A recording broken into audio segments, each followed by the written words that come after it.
Livro dos Monstros, episódio de hoje, Islad. Ou pode falar também Islaad.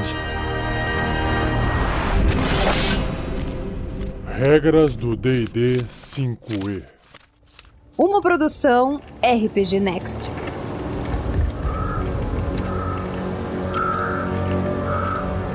Começando então com as ilustrações que tem dentro do Livro dos Monstros. Como existem vários tipos de Islaads, porque se trata de uma raça de monstros, Islaad vermelho, azul, verde, cinza, da morte, larva, eu descrevo essas ilustrações quando eu for apresentar cada um separadamente. Mas posso adiantar que todos eles parecem grandes sapos que andam em duas patas, sapos humanoides.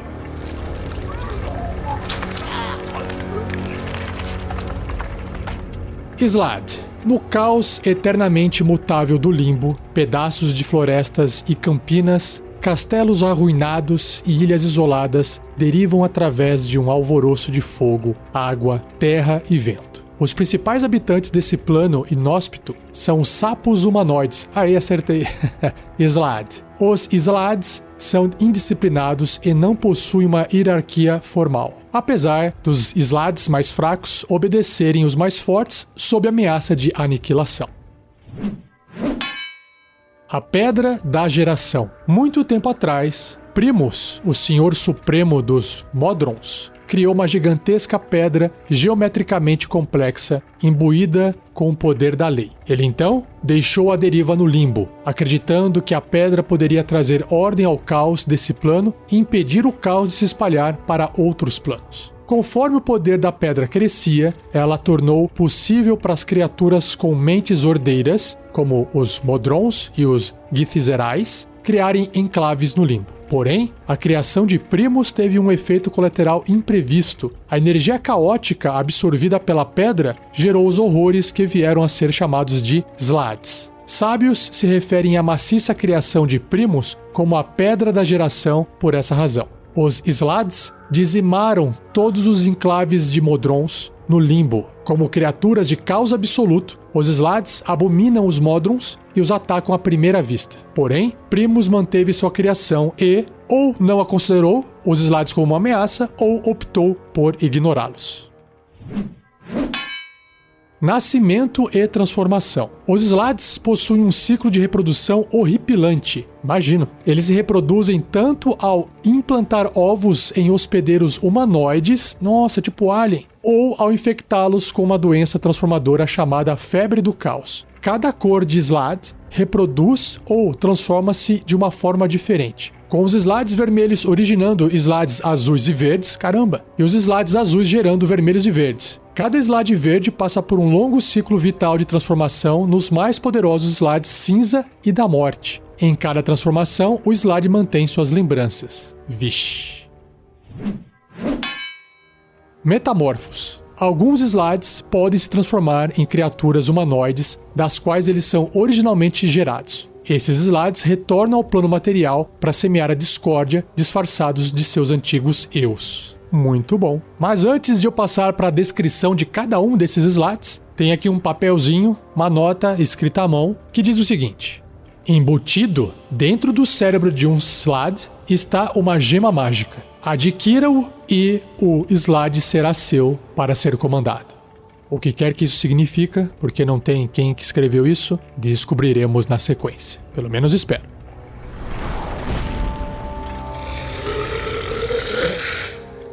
Começando com o Slaad vermelho, que é o primeiro da lista que o livro apresenta. Sua ilustração parece um sapo humanoide que anda em duas patas e, nas suas mãos, possuem grandes unhas pretas compridas. Ele tem a pele vermelha, mas dá a impressão de que está um pouco queimado ou está carne viva. E nas costas ele parece também ter alguns espinhos ou ossos saindo de cor preta. E o livro descreve o seguinte: quando um Slaad vermelho atinge uma criatura humanoide com uma garra, ele pode injetar um ovo a partir de uma glândula debaixo de suas garras.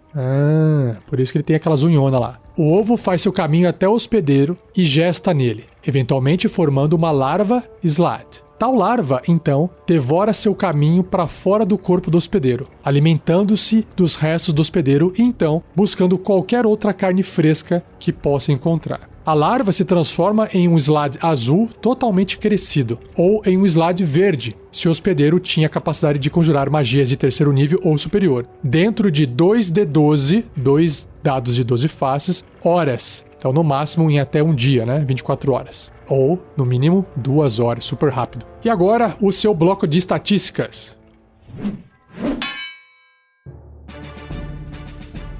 Começando com o bloco de estatísticas da larva Slade. Ela é uma aberração miúda, caótica e neutra. Sua classe de armadura é 12, tem 10 pontos de vida, deslocamento 9 metros, caramba, é rápida, para uma larva, 30 pés. E aí nos atributos ela tem força 7, destreza 15, uau, constituição 10, inteligência 3, sabedoria 5 e carisma 3. Perícias, furtividade mais 4, faz sentido. E aí ela tem resistência a dano ácido, elétrico, fogo, frio e trovejante, caramba. Sentidos, visão no escuro de 18 metros, percepção passiva de 7. Idiomas, compreende o idioma Slade. Olha que legal, eles têm um idioma próprio, mas não pode falar. Seu nível de desafio é 1/8, 25 pontos de experiência. Ela tem um traço que é resistência à magia. O Slade possui vantagem nos testes de resistência contra magias e outros efeitos mágicos. E por se tratar de um traço da raça, isso vai se aplicar a todos eles, provavelmente. E aí ela tem uma única ação que é a mordida. É um ataque corpo a corpo com arma, né? Ela quer comer as pessoas, as criaturas, para crescer.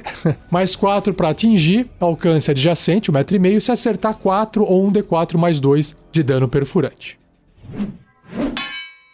E agora sim, o bloco de estatísticas do Slade vermelho. Ele já é uma aberração grande, caramba, grande, tamanho de um cavalo de um ogro. Eu achava que ele era médio, não é. Caótico e neutro. Classe de armadura 14, uma armadura natural. Pontos de vida 93, caraca, que ignorância. Deslocamento 9 metros, ou 30 pés. Ele tem força 16, bem forte, destreza 12, pouquinho acima da média, constituição 16, bem forte também. Agora inteligência é 6, sabedoria 6, carisma 7. Bem monstrão, né? Ele tem perícias, percepção mais 1, né, o bônus, mais 1 só. Resistência a dano, ácido, elétrico, fogo, frio e trovejante. Você já está herdando geneticamente ali as resistências que todas as criaturas têm. Todos eles têm, desde a larvinha. Sentidos, mesma coisa. Visão no escuro de 18 metros, 60 pés. Percepção passiva de 11. Idiomas, Slade, que é o idioma deles. E telepatia de 18 metros, 60 pés. Uau! Seu nível de desafio é 5 ou 1.800 pontos de experiência. Já é ignorante. E claro, nos traços, além da resistência à magia, que eu não vou repetir, né, que são vantagens nos testes contra magias e outros efeitos mágicos, eu já acabei repetindo, mas nos próximos eu não repito mais, ele tem regeneração. O Slade recupera 10 pontos de vida no início de cada um dos seus turnos se possui pelo menos 1 ponto de vida. Caramba! Mesma coisa que o Guardião do Escudo do episódio passado. Também tem regeneração,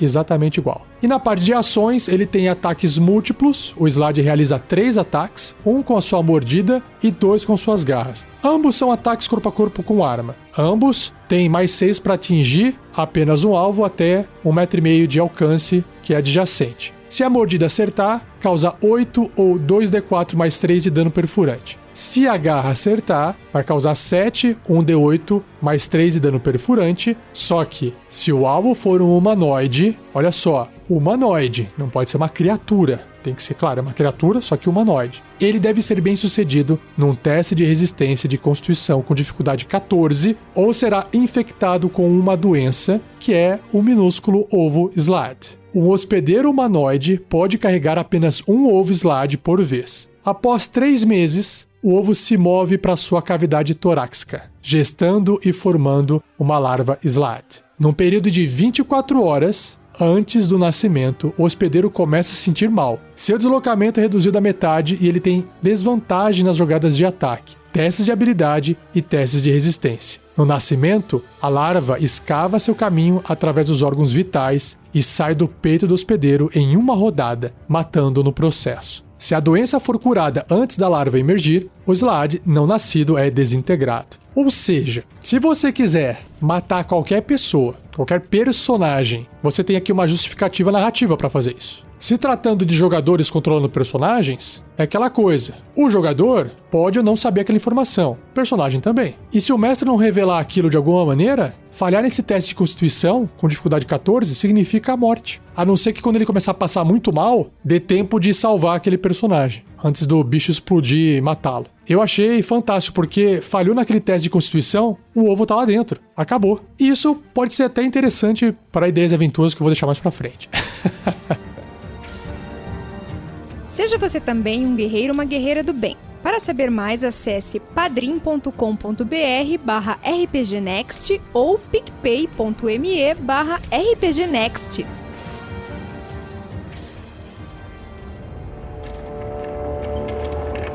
Slade azul. Apesar da ilustração ser parecida, né, um sapo humanoide, o Slade azul tem a pele toda azul. Ele parece ser mais forte. Já parece um gurilão assim, com a pele azul. E nas mãos tem um diferencial. Ele não tem unhas compridas assim como o Slade vermelho. Mas ao invés disso, das costas da mão saem duas garras, como se fossem Wolverine assim, e são curvadas, indo para cima e depois para baixo e para frente. E vamos ver o que tem de descrição aqui. Os ganchos ósseos que brotam nas costas das mãos de um Slade azul infligem uma terrível doença transformadora nos humanoides feridos por ele. Essa infecção, chamada de febre do caos, transforma suas vítimas em um Slade vermelho totalmente crescido, ou em um Slade verde, se o hospedeiro era um conjurador com capacidade de conjurar magias de terceiro nível ou superior. Caraca, que da hora. Vamos ver o bloco de estatísticas aqui.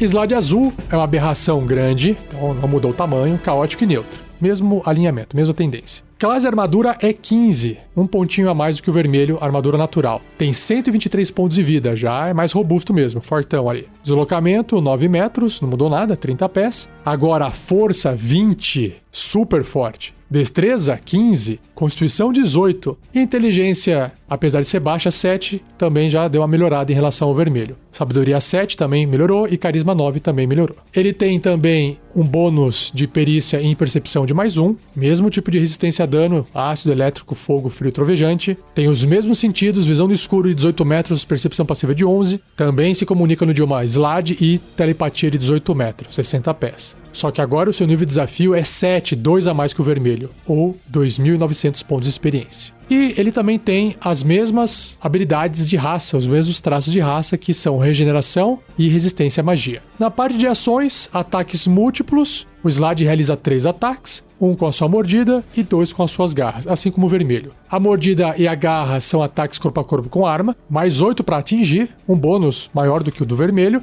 Um alvo adjacente, se acertar a mordida, causa 12 ou 2d6 mais 5 de dano perfurante. O dano também já ficou mais robusto, o dado subiu de D4 para D6. E a garra causa 2d6 mais 5 de dano cortante. Só que vem aquele efeito, né? Na garra. Se o alvo for um humanoide, ele deve ser bem sucedido num teste de resistência de constituição com dificuldade 15, um pouquinho mais difícil do que no vermelho, ou será infectado pela doença chamada febre do caos. Enquanto estiver infectado, o alvo não pode recuperar pontos de vida. Nossa! E seu máximo de pontos de vida é reduzido em 10. Caraca! 3d6 a cada 24 horas. Nossa, forte, hein? Se a doença reduzir o máximo de pontos de vida do alvo a 0, ele instantaneamente é transformado em um Slade vermelho, ou, se ele possui a habilidade de conjurar magias de terceiro nível ou superior, em um Slade verde. Apenas uma magia desejo, Wish, pode reverter a transformação. Caramba, que terror! Muito legal.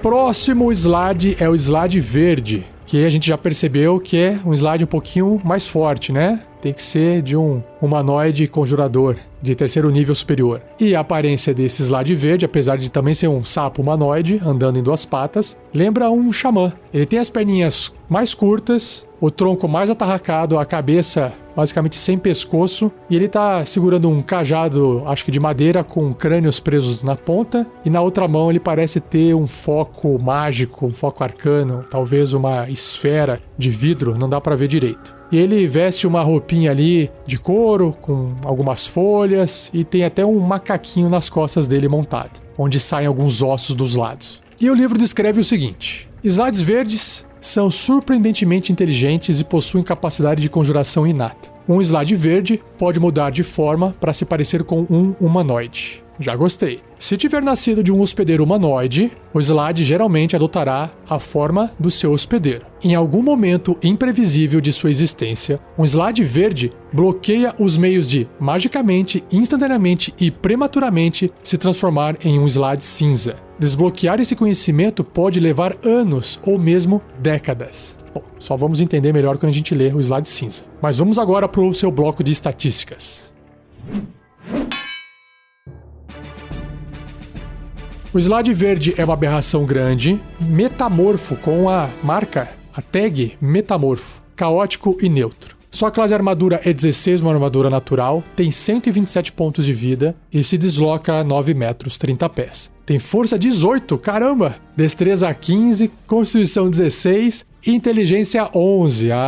Achei que ele fosse super inteligência em relação à média. Não, em relação aos outros Slades. Ele é só uma criatura inteligente. Sabedoria 8 e carisma 12. Ele tem bônus de perícias arcanismo mais 3, percepção mais 2. Ele possui as mesmas resistências a dano, os mesmos sentidos, com percepção passiva de 12, os mesmos idiomas e seu nível de desafio é 8, 3.900 pontos de experiência. E aí, é claro, nos traços, além de ele ter regeneração e resistência à magia, ele tem também conjuração inata e habilidade de metamorfo. Conjuração inata diz que a habilidade de conjuração de um Slade, verde no caso, é carisma, com uma dificuldade de resistência de magia 12. Ele pode conjurar inatamente as seguintes magias, sem necessidade de componentes materiais. Então, as magias à vontade, os cantrips, são detectar magia, detectar pensamento e mãos mágicas. E aí ele pode fazer 2 vezes por dia cada uma dessas. Invisibilidade apenas nele e medo. E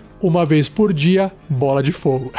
Legal. E o traço metamorfo diz que o Slade pode usar sua ação para se metamorfosear em um humanoide pequeno ou médio ou voltar para sua forma verdadeira. Suas estatísticas, além do seu tamanho, são as mesmas em cada forma. Então imagina um cara super forte, tamanho pequeno, que legal. Qualquer equipamento que ele esteja vestindo ou carregando não é transformado. E ele reverte a sua forma verdadeira se morrer. Bem bacana. E aí na parte de ações, ele tem ataques múltiplos, mordida, apenas se ele estiver na forma de Slade, claro. Agarra, mesma coisa. E aí ele pode atacar com cajado, independente da forma que ele estiver. E também arremessar chamas. Vamos lá. Ataques múltiplos. O Slade realiza 3 ataques, 1 com a sua mordida e 2 com suas garras ou cajado. Alternativamente, ele usa o seu arremessar chamas 2 vezes. Caraca, vamos ver. Então, mordida, garra e cajado, todos são ataques corpo a corpo com arma. Todos eles têm mais 7 para atingir e todos eles apenas um alvo adjacente. Se a mordida acertar, causa 11 ou 2d6 mais 4 de dano perfurante. Se a garra acertar, 7 ou 1d6 mais 4 de dano cortante. E o cajado, se acertar,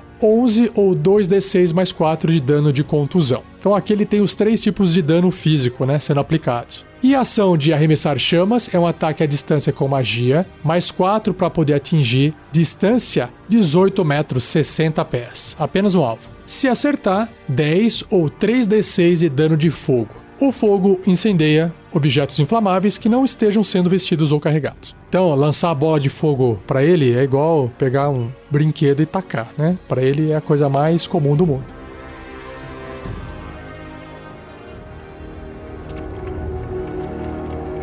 Indo agora pro Slade cinza. A ilustração dele é de um sapo humanoide, de cor cinza. Ele é mais esguio, mais magrelinho. E ele possui guelras, ou pelo menos parece possuir, embaixo do peito. E umas barbatanas embaixo do sovaco dele, embaixo do antebraço preso nas costas. E também entre os seus dedos também tem umas membranas. Ele também tem aquelas 2 garras igual do Slade azul, em cima da mão, projetando pra frente. E no topo da sua cabeça, assim, tem uns espetos também saindo pretos. Como se fossem as unhas, só que na cabeça, assim. E o livro descreve o seguinte sobre ele. Slade cinza. Fora do limbo, os Slades cinzas agem como extensões vivas da vontade de seus mestres, os Slades da morte, que é o próximo. Um Slade cinza viaja para o plano material incumbidos de perdição, frequentemente assumindo formas humanoides. Um Slade cinza aprende como dominar o uso de uma espada grande e imbui ela com sua própria magia inata. Um slide cinza que devore um corpo inteiro de um slide da morte morto instantaneamente se transforma em um slide da morte. Legal. Vamos ver então o seu bloco de estatísticas. Slide cinza, aberração média. Ele é menor, olha só. Tamanho de um ser humano. Com a marcação de metamorfo, caótico e neutro. Classe armadura 18, uma armadura natural, caramba. Pontos de vida 127, igual ao slide verde. Deslocamento 9 metros ou 30 pés. Ele tem força 17, bem forte também. Destreza 17, mais ágil ainda do que os outros. Constituição 16, inteligência 13, caramba. Realmente é evoluído. Sabedoria 8 e carisma 14. E aí ele tem bônus de perícias em arcanismo mais 5, percepção mais 6. Mesmas resistências, mesmos sentidos, só que com percepção passiva de 16, mesmos idiomas, e o seu nível de desafio é 9, 5.000 pontos de experiência. Caramba! Na parte dos traços, ele tem também regeneração, resistência à magia, ele também é metamorfo, igual ao slide verde, então não vou repetir. Ele tem conjuração inata, que eu vou ler para poder ver quais são as magias, e tem um traço novo aqui que se chama Armas Mágicas, que diz: os ataques com arma do slide são mágicos. Ok, muito bom. Conjuração inata, a habilidade de conjuração desse slide cinza é o carisma, com uma dificuldade, uma série de resistência de magia 14. Ele pode conjurar inatamente as seguintes magias sem necessidade de componentes materiais. Então, à vontade, ele pode fazer detectar magia, detectar pensamentos, imagem maior, invisibilidade apenas nele. Caramba, à vontade de fazer invisibilidade nele. E mãos mágicas. E 2 vezes por dia cada uma dessas magias. Bola de fogo, caramba. Idiomas, medo e voo. Muito forte. E 1 vez por dia ele pode fazer viagem planar, apenas ele. Nossa, então ele viaja entre os planos 1 vez por dia. Bem legal. E na parte de ações, ele tem ataques múltiplos, mordida, garra e a espada grande. Ataques múltiplos, o slide realiza 3 ataques, um com a sua mordida, que ele só pode fazer na forma de slide, e 2 com suas garras ou espada grande. Mordida e garra, então ele só pode fazer na forma de slide. E a espada grande, qualquer formato, qualquer forma. Todos esses 3 ataques, essas 3 ações, são ataques corpo a corpo com arma. Tem mais 7 para poder atingir apenas um alvo adjacente. Se a mordida acertar, ela causa 6 ou 1d6 mais 3 de dano perfurante. Se a garra acertar, causa 8 ou 1d10 mais 3 de dano cortante. E a espada grande, se acertar, causa 10 ou 2d6 mais 3 de dano cortante.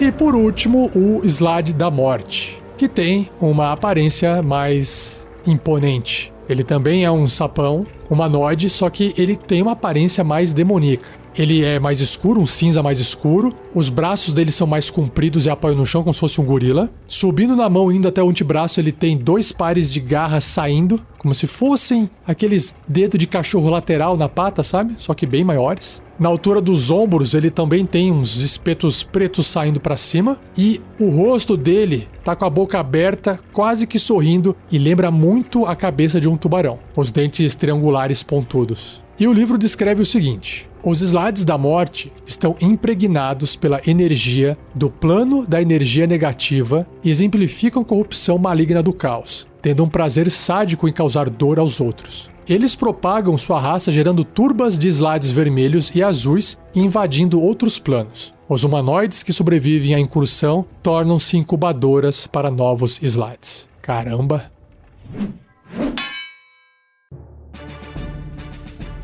O bloco de estatísticas do slide da morte é compridinho. Vamos lá. Ele é uma aberração média, também metamorfo, caótico e mau. Aqui uma diferença. Todos eles eram então até agora caóticos e neutro. Esse aqui é maligno. Sua classe de armadura é 18, uma armadura natural. Pontos de vida 170, segura essa. E sua velocidade de deslocamento é 9 metros ou 30 pés. Ele tem força 20, super forte, destreza 15, constituição 19, altíssima, inteligência 15, caramba, sabedoria 10 e carisma 16, vixe. Ele tem bônus nas perícias de arcanismo, mais 6, e percepção, mais 8. Nas resistências a dano não muda nada, sentidos também não muda nada, claro que a percepção passiva dele é alta, é 18, caramba, por causa do bônus, né, de perícia. Idiomas, mesma coisa, e seu nível de desafio é 10, ou 5.900 pontos de experiência. Nos traços ele tem armas mágicas, que diz que os ataques de arma que ele fizer são considerados mágico.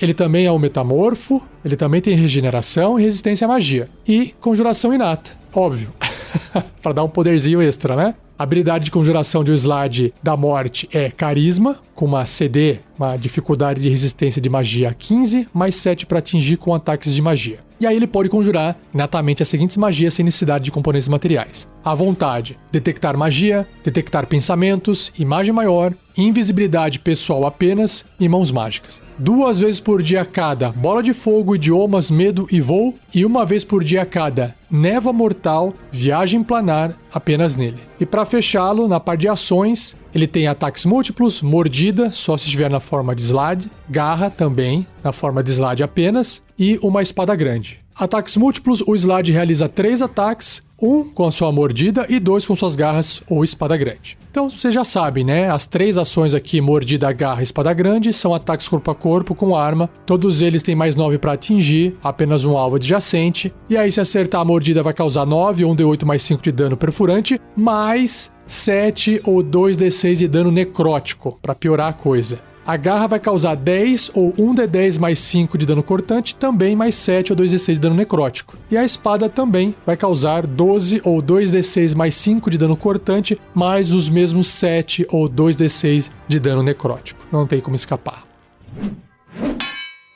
E o livro traz um bloco de textos com uma regra variante, chamada Gemas de Controle de Slade, que pode se aplicar a todos eles, que diz o seguinte: conforme um slade surge da pedra de geração, a pedra magicamente implanta um fragmento dela no cérebro do slade. Esse fragmento toma a forma de uma gema mágica de tamanho e forma aproximados do punho de uma criança humana. Sabe, o tamanho de um ovo de galinha. A gema é da mesma cor do slade. Outra criatura pode usar magia para alcançar a gema slade e usá-la para subjugar o slade. O slade deve obedecer a quem quer que possua sua gema. Se a gema de um slade for destruída, o slade não poderá ser mais controlado dessa forma. Um slade nascido de alguma outra forma, que não da pedra de geração, não possuirá uma gema no seu cérebro, mas ele adquire uma caso entre em contato com a pedra da geração. Os slades no limbo são atraídos pela pedra de geração, por isso muitos acabam adquirindo uma gema. Um slade com uma gema de controle em seu cérebro possui o seguinte traço adicional: gema de controle. Implantada no cérebro do slade está uma gema mágica. O slade deve obedecer a quem quer que possua a gema e é imune a ser enfeitiçado enquanto estiver sendo controlado. Certas magias podem ser usadas para adquirir essa gema. Se o slade falhar no teste de resistência contra a magia aprisionamento, a magia pode transferir a gema para a mão aberta do conjurador, ao invés de aprisionar o slade. Uma magia desejo, se for conjurada na presença do slade, também pode ser ordenada para adquirir a gema. Uma magia restauração maior, conjurada no slade, destrói a gema sem ferir o slade. E alguém que seja proficiente em sabedoria medicina pode remover a gema de um slade incapacitado. Vai fazer uma cirurgia ali. Cada tentativa requer 1 minuto de trabalho ininterrupto e um teste de sabedoria de medicina bem sucedido. E a dificuldade é 20. Cada tentativa fracassada causa 22 ou 4d10 de dano psíquico ao slade. Vixe, muito legal. Vamos então agora para a ideia de aventura.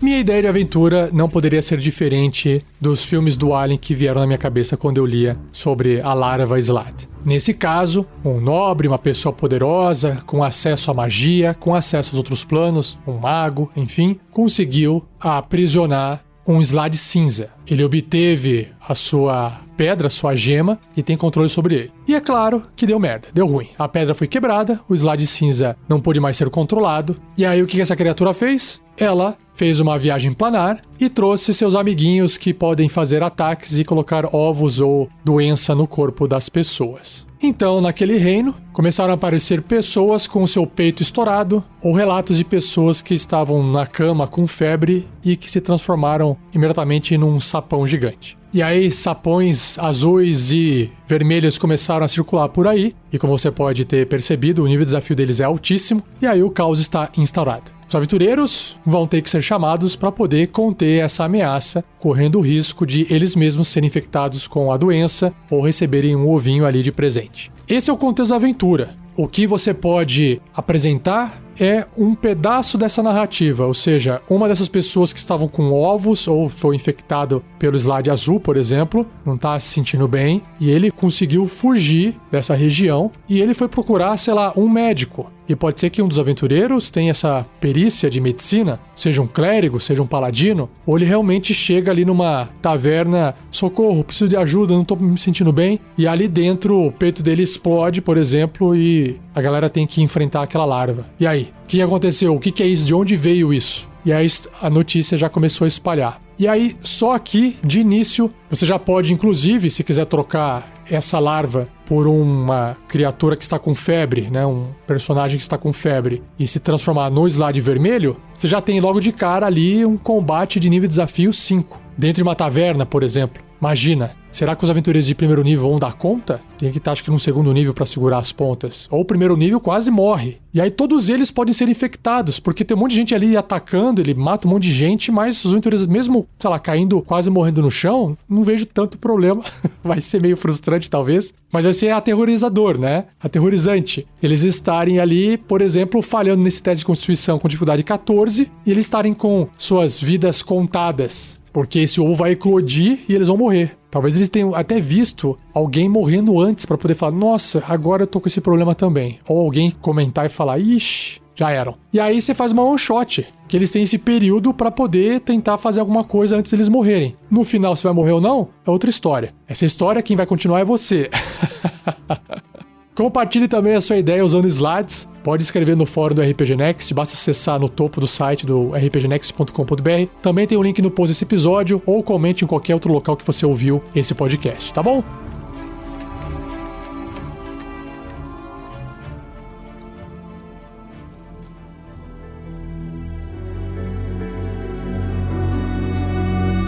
E assim encerro mais um episódio do Regras do D&D 5e. Espero que você tenha gostado. Não deixe de compartilhar, dar o like, se inscrever no canal, no feed de podcast. Agradeço ao Gleico Vieira Pereira por mais uma edição fantástica de podcast do Regras do D&D 5e. E saiba que no post do episódio tem um link para o site da Amazon, um link de afiliado, onde você pode adquirir o Core Rulebook Gift Set, que são os 3 livros base do D&D 5ª edição, que já tem revisões. Vem um case lindão, vem o escudo do mestre junto. Tá em inglês, tá? Mas é uma boa oportunidade para você poder aprender. Foi assim que eu aprendi muito do inglês. Claro, fiz aulas, mas o que me empurrou, o que me motivou foi pegar o dicionário e ler o livro em inglês. Se você adquirir esse kit, você também está ajudando o projeto do RPG Next, porque parte do valor a Amazon passa para a gente pela divulgação. Então, corra lá enquanto tiver em estoque, porque são cópias limitadas. Eu já garanti a minha, garanta a sua também.